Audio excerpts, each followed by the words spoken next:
les jeunes sont pas... ils veulent quand même avoir de l'actualité. C'est juste qu'ils vont le faire sur des plateformes différentes. Là. Ils veulent s'informer quand même. Là. Sauf que ce qui est le problème avec TikTok, c'est que c'est de l'information qui n'est pas toujours vérifiée. Ça se peut qu'il y ait des fausses nouvelles. Là, tu tombes dans mon territoire. Fais attention. Mais inquiète-toi pas, je n'explore pas plus que ça. Le problème avec ça, c'est que cette intelligence artificielle-là, ça a été fait il y a 4 ans. Ça, c'est du trucage avec les standards d'aujourd'hui, des outils en roche. C'est non comparable avec ce qu'on a aujourd'hui. Mais quand même, je trouve que... Bonjour tout le monde, bienvenue dans notre nouvel épisode de À ciel ouvert. Aujourd'hui, il fait beau dehors, fait qu'on est de retour à ciel ouvert. Fait que, on aime ça. Aujourd'hui, on va vous parler on revient à la formule à deux. Donc, on va vous parler de deux sujets différents, mais qui se rejoignent quand même. Fait que toi, Isaac, tu vas nous parler de quoi? Je vais parler de deepfake et un air de post-vérité, que tout est faux à cette heure. Oui, puis ça revient quand même rejoindre mon point, parce que moi, je vais parler de journalisme, de médias d'information, de plus précisément un peu comment les jeunes s'informent, puis les changements qui s'opèrent dans la façon qu'on consomme l'actualité. Donc, moi, je voulais parler de ce sujet-là parce que c'est il y a une semaine et demie, je pense, environ. Là. Donc, quand ça va sortir, ça va faire peut-être 2 semaines. J'ai entendu parler d'Alexandre Drolet, qui était une journaliste à Radio-Canada, puis qui a décidé de quitter Radio-Canada pour lancer sa propre chaîne YouTube d'information. Fait que son but à elle, c'est comme de encore faire du journalisme, mais de parler de grands enjeux de l'actualité sur des formats qui sont plus courts. Fait que des shorts, des vidéos YouTube, des Reels. Ben, pas des Reels, parce que Meta, on peut plus, là, mais vous comprenez, TikTok, mettons. Son but, c'est de venir rejoindre comme un public plus jeune, qui ne se reconnaît plus nécessairement dans les médias d'actualité traditionnels. C'est un genre de mélange, je pense, entre influenceurs et journalistes. Aux États-Unis, ils appellent ça des journalist influencers. Ouais. Tu as déjà entendu parler de ça un peu? Non? Non, moi, j'ai une question pour toi. Oui? Est-ce que c'est devenu plus gros, ce média-là, que le média normal d'information publié sur la télévision, puis Radio-Canada, puis tout ça? Ouais, ben, je vais approfondir là-dedans, mais okay. Oui, dans le sens que... J'ai une réponse pas tout de suite. Oui, mais en fait, surtout pour les jeunes, puis souvent, les jeunes, comme en marketing, c'est la tranche de 18 à 34 ans. Ouais. Fait que pour cette tranche d'âge-là, les médias traditionnels sont de moins en moins écoutés. Tu sais, comme, tu sais, on n'a pas le câble, toi puis moi. Non. Chez mes parents, ça fait longtemps qu'on n'a plus vraiment le câble. Fait que la plupart des jeunes de notre âge s'informent plus avec la télévision. Ça se peut que je te vole un peu des arguments tantôt, mais on dirait que les médias, ils sont en train de s'adapter, surtout sur ça. Ils vont sur des plateformes comme YouTube, puis ils vont diffuser leur plateforme là-dessus à place, au lieu du câble. Fait que, tu sais, ça n'a pas rapport nécessairement avec le câble. Non, mais il y en a certains qui s'adaptent, mais c'est pas toutes. Ouais. Puis on va en parler parce qu'il y a aussi le problème du manque de financement. Tu sais, tu peux pas toujours... Ouais. Des fois, c'est difficile de... Tu sais, comme par exemple le Devoir. Là. Ouais.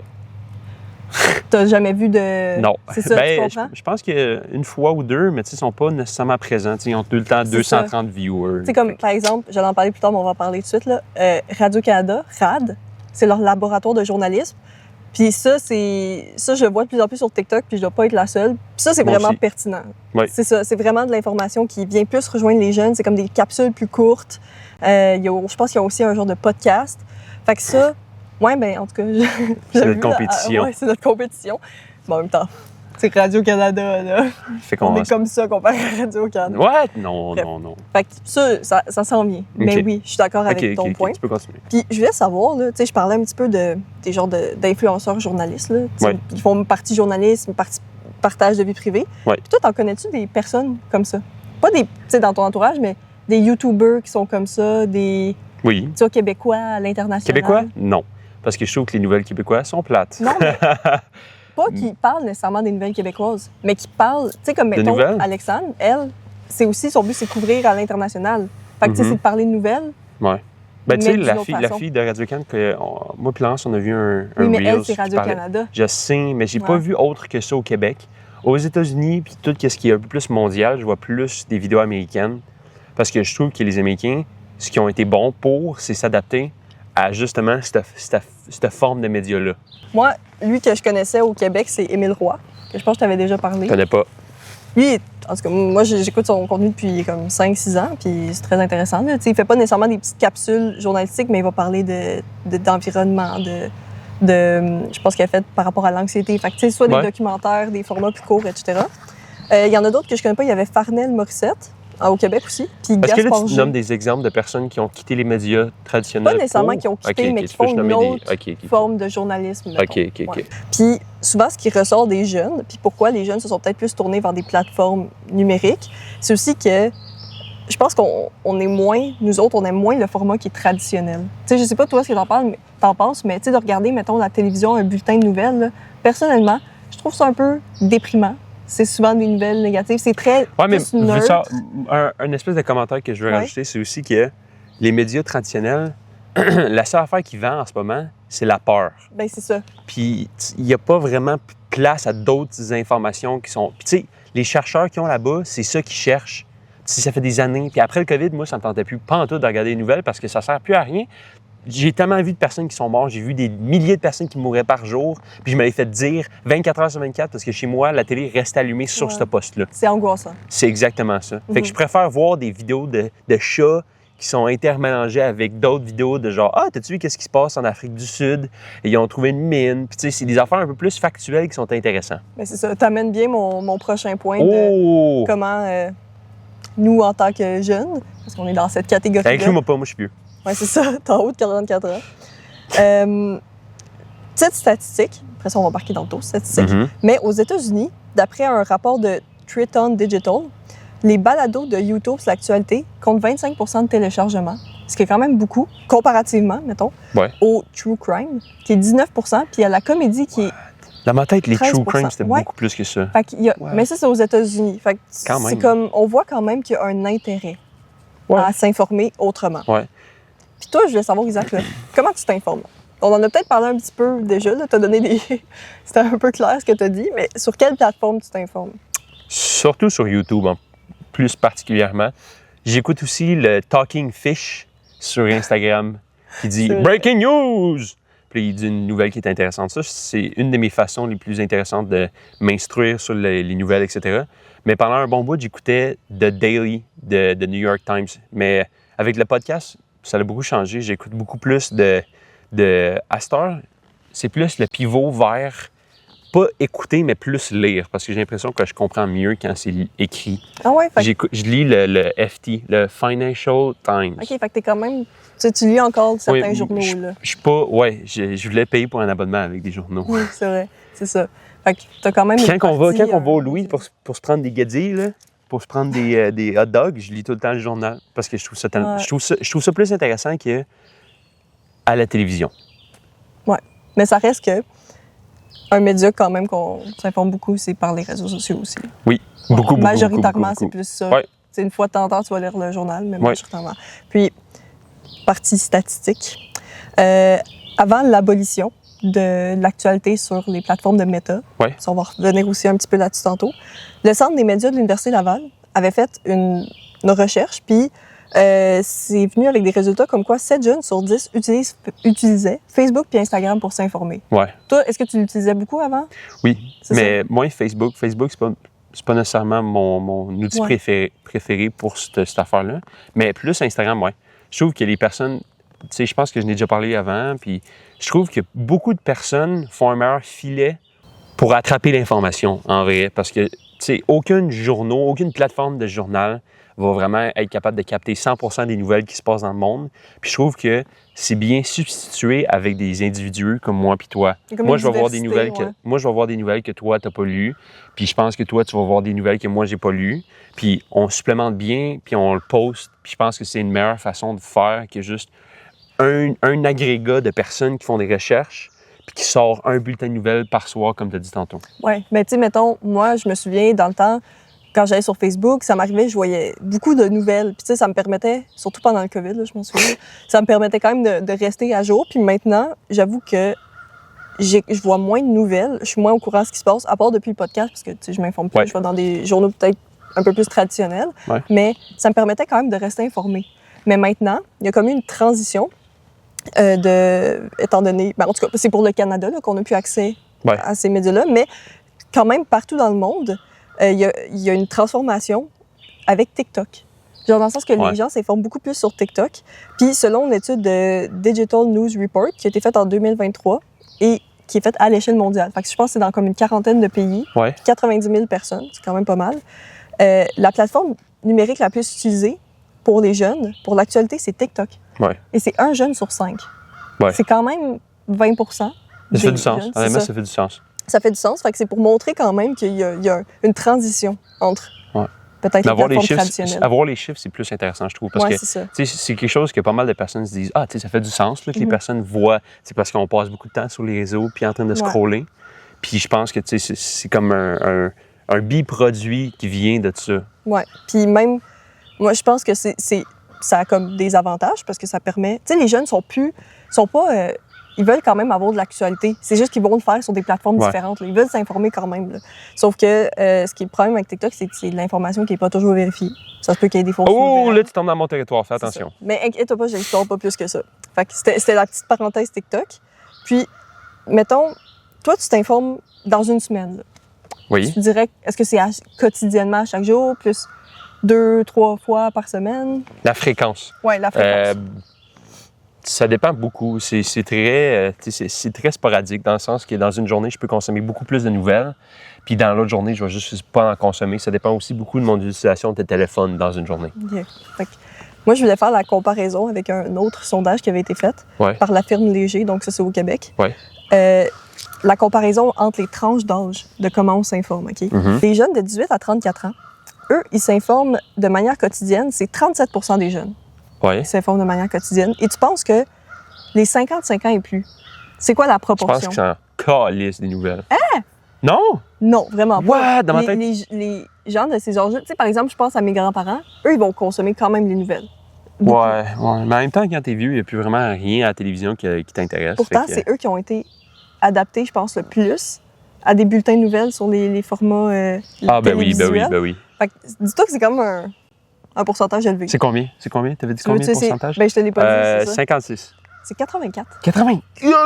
C'est quand même beaucoup, là. Puis 85 % de eux, c'est par des bulletins télévisés au moins une fois dans la semaine. Fait que c'est pas ce que j'ai dit quotidienne. Ils écoutent LCN. C'est par semaine. Je suis désolée, je me suis trompée, j'ai dit quotidienne, mais c'est par semaine. Mais étonnamment, la radio, ça sort mieux avec les jeunes que la télé. La radio, ça fait du sens, C'est 56 % qui consomment une fois par semaine la radio. Fait que c'est pas... Puis la radio pour les n'est vieux, pas perdue. pour les personnes un peu plus âgées. J'ai pas la statistique pour les personnes. Mais, puis là, tu sais, j'avais parlé un petit peu de l'abolition de l'actualité sur Meta. Je veux y revenir. Bon, là, je te l'avais demandé déjà si tu t'informais sur Instagram, Facebook. Est-ce que tu te souviens, c'est quoi un peu la loi C-18? Non, Manon, what? Non, je connais pas les lois comme ça. Ça fait quasiment 2 ans là, qu'on n'a plus accès. Oui, mais moi, la seule nouvelle que j'ai su à propos de ça, c'est juste qu'il va plus avoir de nouvelles de ça. J'ai pas lu Je vais donner un peu de contexte. Là. On a juste fait un petit changement de plan parce qu'on avait la lumière dans les yeux. Donc, on continue. Donc, je repars avec Meta.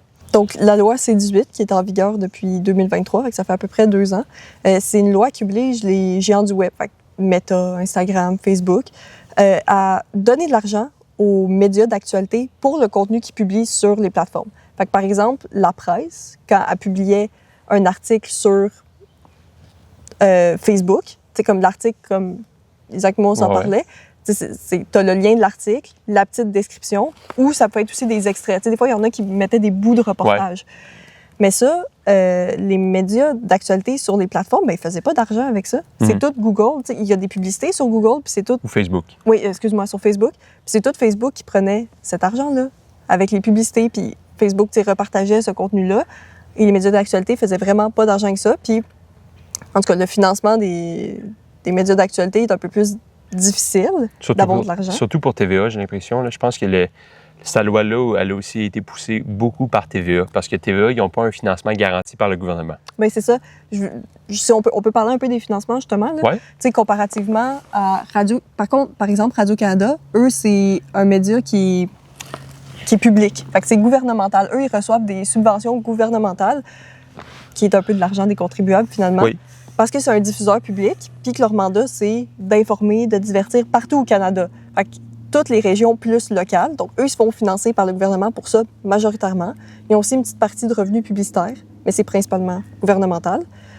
Contrairement à des médias comme Isaac disait, TVA, le Journal de Montréal, même le Devoir, la presse, tous ces médias d'actualité-là, ben eux, ils fonctionnent avec des revenus publicitaires. Fait que soit des publicités numériques quand on va sur leur site web, soit des publicités à la télévision ou des publicités locales, c'est majoritairement comme ça qu'ils font leur argent. Puis il y en a certains des médias d'actualité qui ont des abonnements payants. Donc, c'est comme plus problématique pour ceux-là parce qu'ils ont comme eu une perte de visibilité à cause que, finalement, Meta prenait tous les revenus publicitaires.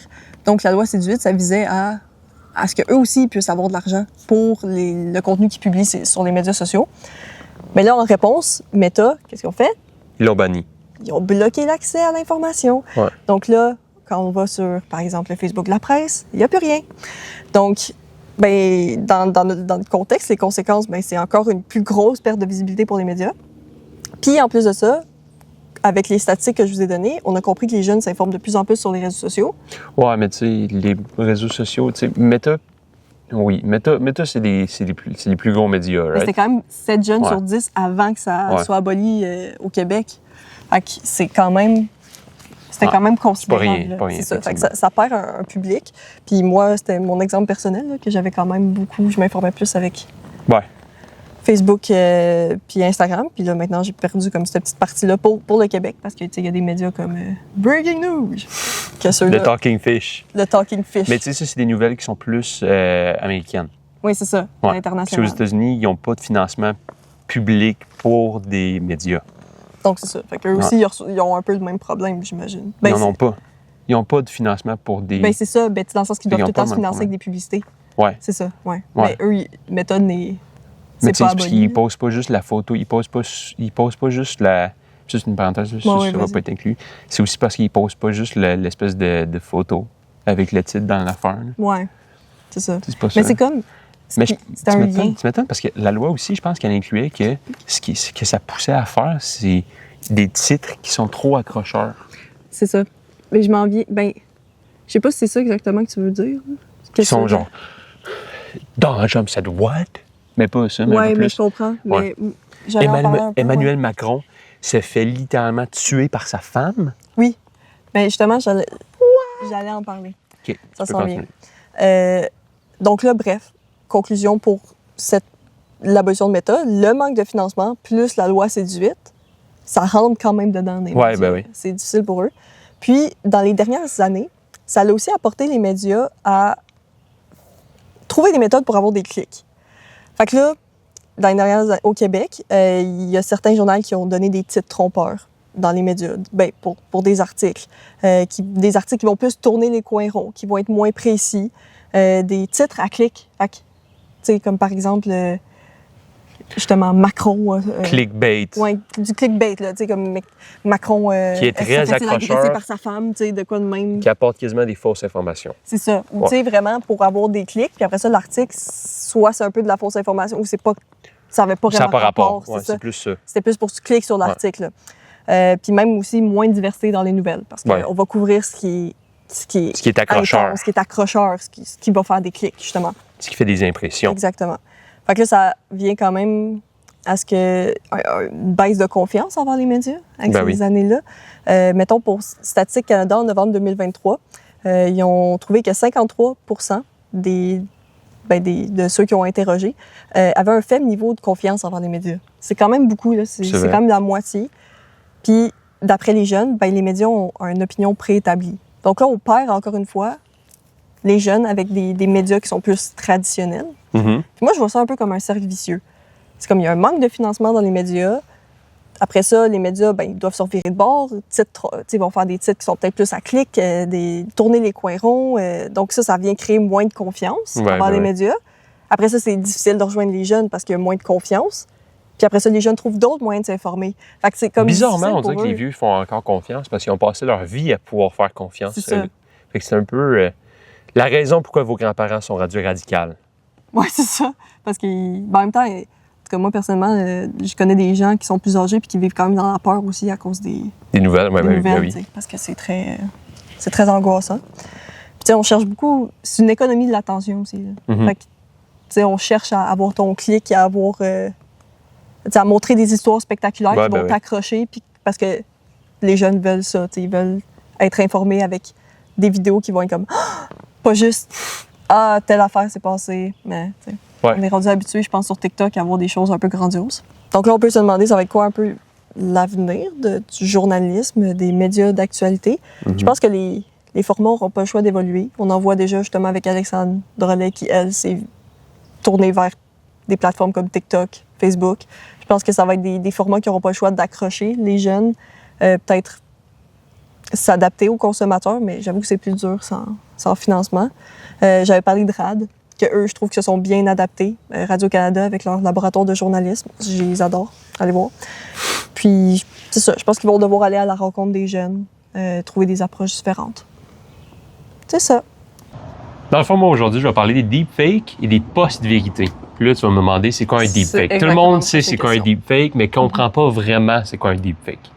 Un deepfake, ça regroupe une couple de scénarios, comme un clip visuel avec un clip audio, puis tu peux faire plusieurs affaires comme ça, puis ils sont toutes générées ensemble. Dans le fond, c'est comme de l'intelligence artificielle. C'est souvent dérivé de l'intelligence artificielle, effectivement. Okay. Tu vas prendre comme le meilleur exemple, c'est Barack Obama. Il y a tellement de speeches de lui que tu peux juste prendre tous ses speeches, le mettre dans une intelligence artificielle, que lui, il va comprendre comment Obama, il parle, etc. Puis après, tu vas prendre les images d'Obama, puis là, tu vas pouvoir l'animer comme si, avec les mêmes gestes, etc. Okay. Mais la portion la plus intéressante, c'est beaucoup que tu peux mettre les deux ensemble. Comme, est-ce que tu as vu récemment la nouvelle intelligence artificielle de Google, VO3? Non, mais tu t'en as parlé un petit peu, puis ça va être sujet. On a fait une capsule sur... En fait, Isaac a fait une capsule. Ouais. Capsule technologique. Dans le fond, VO3 sert à faire des vidéos qui est naturellement avec des effets sonores, avec des voix, puis tout ça en une vidéo. Il faut pas que t'as pas besoin de 3-4 softwares pour pouvoir le faire en une. Tu peux juste mettre un petit prompt, une petite phrase courte, disant, comme le meilleur exemple, c'est c'est quoi déjà le marin? Le marin, ouais, un marin qui est sur un bateau qui explique quelque chose. Puis tout ça, c'est généré artificiellement. This ocean, it's a force, a wild, untamed might. And she commands your awe with every breaking light. T'as les bruits de la mer en arrière, t'as comme le bruit du vent. Mais ça, on t'en reparle plus dans ta capsule. Un des sujets qui est plus intéressant, qui est plus pertinent ici, c'est le post-vérité. Le post-vérité, c'est un ère qu'on vit en ce moment qui désigne comment on essaie de manipuler l'information qu'on entend puis qu'on reçoit avec l'intelligence artificielle, puis qui essaie beaucoup de jouer sur les émotions puis les croyances personnelles de toi puis moi. Okay. Puis justement, en ce moment, on vit dans l'ère de ça. On vit dans l'ère que avec une courte vidéo de toi ou de moi, on peut faire n'importe quel scénario. Je peux te faire tenir un arme à feu puis tuer plein de personnes, comme je te peux faire flatter des chats. Puis c'est justement ça qu'on vit dans l'ère en ce moment. On vit que le passé, présent, futur n'existe plus. C'est toutes des réalités qui coexistent avec des mensonges. Fait que tu pourrais aller chercher une partie historique, par exemple, puis la remixer avec... ça, non, c'est pas un deepfake. Je vais donner un exemple. Non, c'est un deepfake, t'as raison. C'est un deepfake. C'est des deepfakes. Ben, c'est parce que... Oui, le post-vérité, c'est la définition d'un deepfake. Même affaire avec l'intelligence artificielle, des textes. Tu sais, quand t'envoies un email, puis là, tu veux corriger l'email, OK? Ça, techniquement, c'est dans l'ère de post-vérité. Parce que c'est plus le soi qui écrit l'email, c'est artificiel. Je peux te donner un exemple random. Ouais, go. Tu vas me dire que c'est considéré comme du deepfake, mais ça m'a fait penser à, tu sais, quand on parlait d'histoire, moi, je vois souvent, ces temps-ci, sur TikTok ou Instagram, des vidéos qui reproduisent un peu, tu sais, mettons, t'es Cléopâtre dans l'Égypte ancienne. True! Est-ce que ça compte là-dedans? Oui. Ou genre, t'es un esclave en telle époque, t'es un Romain à telle période de l'histoire, ouais. T'es Hitler en Allemagne en 1943. Tu sais, c'est comme... Oui, c'est exactement ça. Tu veux savoir un exemple historique? Ils reprennent pas des visages. Ah, mais ils reprennent quand même des... Ils reprennent des visages. Ouais, souvent, ils reprennent des visages. Ouais, okay. Tu veux que je te donne un exemple historique d'une photo qui a été modifiée? C'est après la Deuxième Guerre mondiale. Staline, OK, son bras droit, a décidé de « Ah, ça me tente plus, je veux plus faire ça ». Fait que manuellement, des milliers de photos ont été changées, peinturées à la main pour changer la réalité. Sauf qu'en ce moment, oui, puis c'était comme 2100 photos là, qui ont été manuellement peinturées. Imagine, il aurait aimé ça vivre à notre époque, hein? Ouais, tu sais. Oui, mais tu sais, on vit dans une ère que... la meilleure définition que j'ai, c'est un brouillard informationnel. Que si t'es chez toi, puis t'essaies de faire t'essaies de laver ton poêle, t'essaies de faire des affaires, mais tout est un peu à distance, tout est dans le brouillard de l'information. T'essaies de savoir si ton four il est propre, mais t'es trop loin pour voir. Tu vas juste assumer. C'est que j'ai assumption dans ta tête, je sais. Mais je sais que tu vas juste assumer que le poêle il est propre, mais alors qu'il est sale, parce que c'est pas définitivement c'est un peu loin. Normalement, les personnes ne veulent pas vraiment faire les recherches pour aller voir puis confirmer si le poil y est. La vérité, genre. Exactement. Puis ce qui est intéressant avec ça, c'est que depuis 2023, en 2023, on a 500 000 vidéos de deepfake juste dans cette année-là. Ouais, ça a dû monter depuis. Là. C'est ça, parce que c'est tout le temps additif, c'est tout le temps des additions, c'est tout le temps, ça double quasiment année par année, surtout avec la technologie comme VO3 qui va rendre ça plus simple à faire des vidéos exactement comme ça. Est-ce que tu sais, mettons, dans ces deepfakes-là, c'est utilisé le plus pour quoi, mettons? Genre, c'est des deepfakes de quoi exactement? C'est-tu vraiment super diversifié, le monde l'utilise pour n'importe quoi? Un peu comme mes exemples de vidéos par rapport, où il y a des utilisations plus concrètes? Ça dépend beaucoup parce que l'utilisation que nous, on voit, c'est exactement ça. C'est très drôle, comique, etc. Mais je te garantis, OK, qu'il y a beaucoup de vidéos de personnes que tu vois comme surtout en guerre, en état de guerre. Il y a eu récemment un deepfake de Zelensky, qui est le président de l'Ukraine, qui disait qu'il voulait arrêter la guerre puis qu'il donnait l'Ukraine au complet à Poutine. Ça a été publié sur les plateformes russes, etc. Mais tu sais, ça, c'est pas quelque chose que tu le sais parce que c'est comme pas... C'est pas dans notre sphère d'information. Parce que ça, c'est de l'information, pas pour moi, ni pour toi, mais c'est de l'information pour spécifier quelqu'un, puis c'est un plan pour faire ça. L'autre exemple, c'est aussi avec Elon Musk. Elon Musk, je sais pas si tu as remarqué, mais il doit avoir donné au moins 4,8 milliards trillions de dollars avec toutes les publicités que je vois online. Toutes les publicités de Bitcoin. Elon Musk, il donne tous ses Bitcoins, il vend tout en... Je sais pas si tu as vu ça récemment? Oui, je les ai pas vus en... J'en ai entendu parler plus. Ouais, j'ai une tante qui est tombée là-dedans, puis elle a dépensé 500 000 $. On en avait vu un aussi de Justin Trudeau. Qui faisait quelque chose de similaire avec, je pense que c'était des bitcoins. C'est comme, faites-le maintenant, achetez les bitcoins, c'est le bon temps. Puis, c'est pas les meilleurs deepfakes que j'ai vus, mettons. Mais quand même, il y a des personnes qui tombent dans le piège, exactement. Puis, tu sais, ça délimite moins la zone entre blanc et noir. Ça rend ça plus gris. Puis, c'est vraiment l'impact qui est intéressant. Une des solutions que les gouvernements ont trouvées, c'est passer des lois. Comme aux États-Unis, ils ont passé la Take It Down Act en 2025. Puis ça criminalise la diffusion non consensuelle de l'image intégrée avec la génération de l'intelligence artificielle. Au Canada aussi, on a la même affaire, ça s'appelle la loi 730, qui fait à peu près la même affaire, mais qui a des zones grises. Puis moi, la zone grise que je trouve le plus plate, c'est beaucoup de la diffusion de pornographie de femmes. Je sais pas si tu as vu, mais récemment, il y a eu un compte Telegram qui a été montré à avoir au-dessus de 50 000 photos de femmes à leur insu. C'est quoi Telegram? Telegram, c'est une plateforme de messagerie privée que tu peux pas nécessairement savoir d'où ça vient et tout ça. C'est beaucoup utilisé dans des scénarios de guerre, comme en ce moment en Ukraine, malheureusement. Il y a beaucoup de groupes messages de Telegram pour justement planifier des attaques. Puis c'est vraiment encrypté bout à bout. Puis justement, ça a été découvert 50 000 photos de pornographie ou de femmes dénudées générées par l'intelligence artificielle. Est-ce que n'importe qui comme toi puis moi, on peut aller là-dessus? Puis... Oui, malheureusement, oui.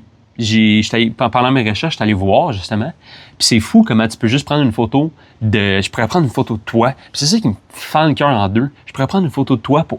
Ça fait de la génération de seins, de tout. C'est dégueulasse. Tout le monde qui a mis une photo sur Instagram, finalement, est sujet à ça. C'est la minute que tu mets ton corps sur Instagram, bam! Tout devient sexuel. C'est fou, je trouve ça fou parce que, tu sais, l'ancien podcast, on parlait beaucoup de comment la pornographie, ça a de l'impact dans les technologies. Puis là, justement, je pense que c'est une technologie qui est un peu trop poussée, puis que l'industrie de la pornographie prend vraiment avantage de ça. Mais je trouve que c'est rendu plus personnel, si on veut, parce qu'avant, la pornographie de deepfake que je voyais, que j'avais entendu parler, c'était beaucoup avec des célébrités.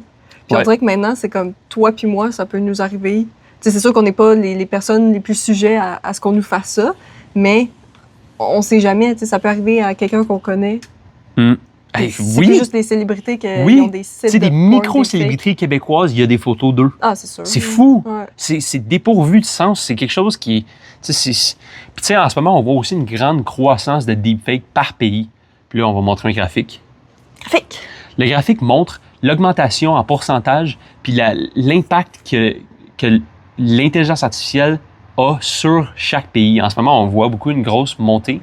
Aux Philippines, de 4500 % parce qu'eux, ils n'ont pas nécessairement passé beaucoup de lois sur ça. L'autre chose aussi qui est intéressant, c'est que 57 % de la population d'une étude que j'avais lue, qui avait comme 2600 personnes qui étaient incluses dedans. 57% des personnes pensaient pouvoir décerner de l'intelligence artificielle, de deepfake, de la vérité. Mais seulement 19% étaient réellement capables de trouver. Moi, je suis quand même confiante. Genre, je sais que... Ah ouais, tu penses? Ben, dans ma tête, je suis confiante. Mais là, quand j'entends cette étude-là, je suis un peu moins. Maintenant, on vient à la portion jeux vidéo.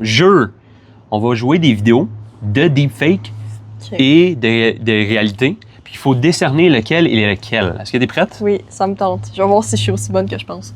I'm going to show you 2 videos. One is real, one is altered by AI. Can you spot the deep fake? Prime Minister Justin Trudeau recommended one of these books. Which one? The book that I got excited about reading through. It's called This Can't Be Happening in MacDonald Hall. It's called How the Prime Minister Stole Freedom.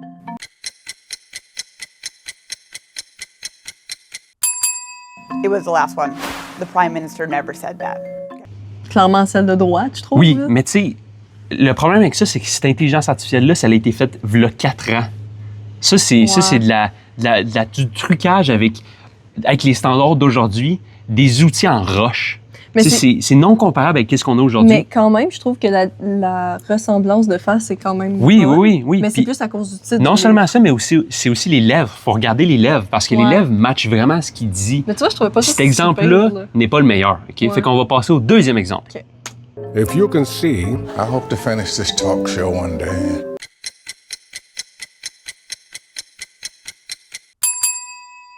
Will the fake Morgan Freeman please stand up?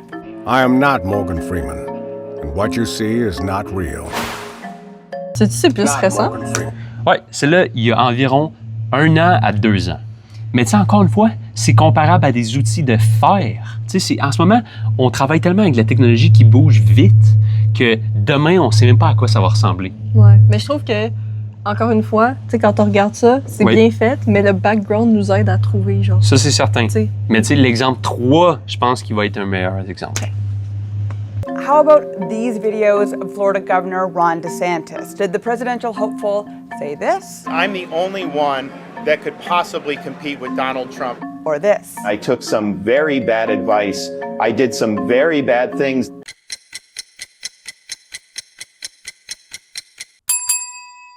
The last one is fake. J'aurais pas deviné, je pense. Exactement. Cet exemple-là, je pense qu'il est vraiment concret parce que ça a été pendant les élections de Donald Trump. Puis lui, c'est récent, là, c'est en 2024, les élections.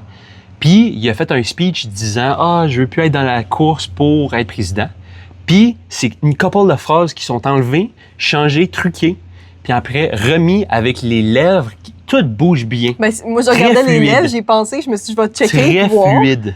Puis tu sais, avec le background, ce qu'il dit a du sens. Les Oui, lèvres, c'est comme... Je suis peut-être pas si bonne que tout porte à croire que Ouais. c'est vrai. Puis tu sais, Ouais. on va revenir sur les statistiques de caractère sexuel. 90% de l'utilisation de deepfake cible les femmes, surtout à caractère sexuel. Fait que tu sais, je trouve ça poche qu'on puisse avoir un outil de désinformation, puis un outil de tout ça, puis l'utiliser tellement de façon... Ah, C'est horrible. pourquoi on peut pas juste l'utiliser pour la désinformation et non la sexualisation? Ben, même dans tous les cas, c'est je c'est sais. pas une bonne utilisation. Ça là. pour dire que dans le fond, selon moi, je pense que passé, présent, futur coexistent avec la réalité puis le mensonge. Je trouve ça vraiment impressionnant à voir comment dans les prochaines années, de plus en plus, on va voir cette ampleur-là. Puis je pense que c'est bien rejoindre beaucoup de ton sujet, dans le sens que, est-ce que les journalistes vont vraiment devenir importants? Vas-tu garder une importance? Parce que le journalisme, n'importe qui, c'est qui les journalistes que tu parlais de déjà? Alexandre Rollet. Je suis avec 5 minutes, puis 250 $ par mois. Je peux utiliser VO3 pour prendre sa photo puis faire une chronique avec elle sans son consentement, avec toutes les affaires qui marchent. Tu sais, c'est fou. Ouais.